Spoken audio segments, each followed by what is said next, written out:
Let's talk about trust, part 4. So we've talked about trust. We've talked about what trust means.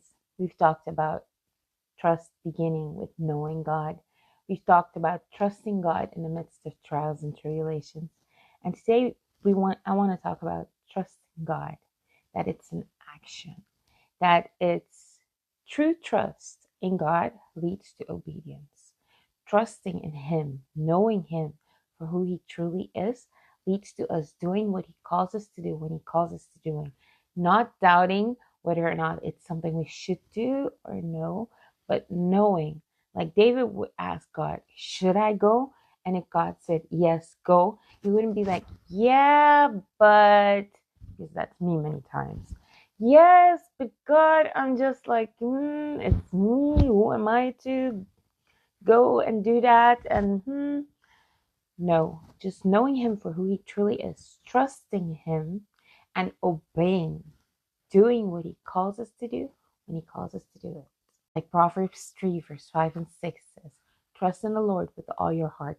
Lean not on your own understanding. Acknowledge Him in all your ways, and He will direct your paths. Are you willing to trust Him as much to direct your paths? Or are you going to say, no, this step, I'm going to take it the way I want to, the way I think is right, the way I see fit?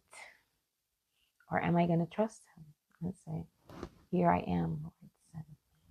So to trust in God means to surrender to His will, not my will, but yours be done.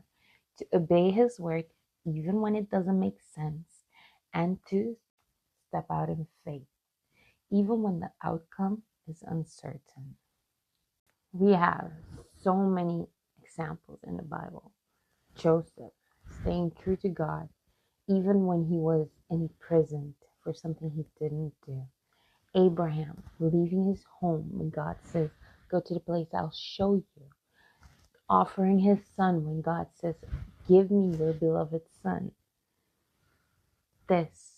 His obedience reveals his deep level of trust in God. I don't see it. I don't understand it. I don't see how this could work, but I trust your judgment. I trust you, Lord, and I will do what you ask me to do. John 14:15 says, if you love me, keep my commands. Obedience is a visible expression of invisible trust in the Almighty King of Kings. Showing our trust in God, not by words alone, but by following His lead.